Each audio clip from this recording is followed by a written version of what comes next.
In our previous video, we have seen about the concept of momentum and change in momentum.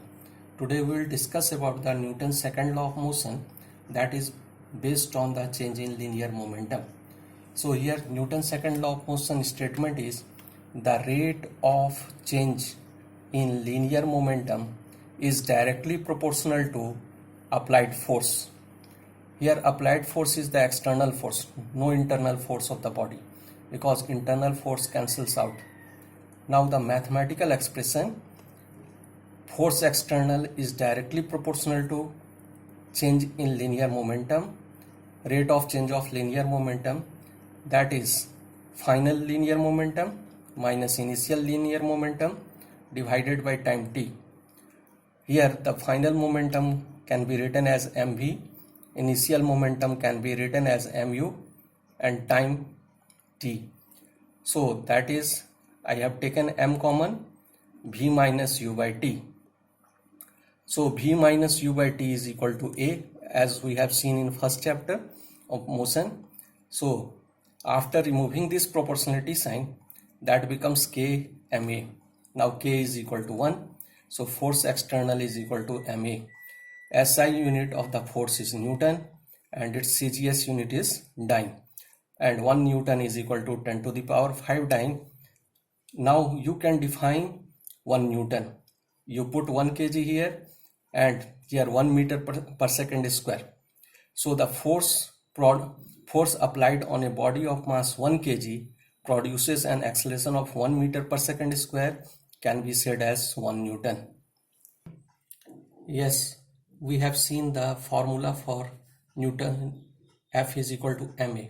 Now I am discussing a question related to F equal to ma. That is a straightforward question. An automobile has a mass of 1500 kg. What is the force between the vehicle and the road? If the vehicle is to be stopped with a negative acceleration, that is retardation of 1.7 meter per second square. Now acceleration A is equal to minus 1.7 meter per second square, mass is 1500 kg, F is equal to ma. Already we have got the formula. Mass is here 1500 kg multiplied by acceleration A is equal to minus 1.7. After due calculation we have got minus 2550 Newton. There is some application of Newton's second law.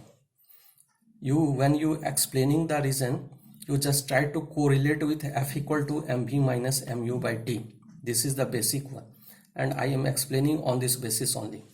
Taking a catch, fielder moves his hand backward. Obviously, what is the reason the fielder moves his hand backward? Because he will be safe and wants to experience less force. So here F is equal to mv minus mu by t. When the fielder moves his hand backward, that means t increases, time is increasing. Obviously here force is inversely proportional to t. That means increase in time will apply less force on his hand. Now breaking a pile of bricks. Again I am using this formula. F is equal to mv minus mu by t. When the breaking a pile of bricks in a single blow by the karate player or someone, you can see easily that movement of the hand is very high. That means movement of the hand is very high. That means change in momentum is very high. Change in momentum is very high. You can see F is equal to mv minus mu by t. Here F is directly proportional to change in linear momentum. More the change in linear momentum, more force will be applied. That means the person who is breaking the pile of the bricks applying the more force to break the piles.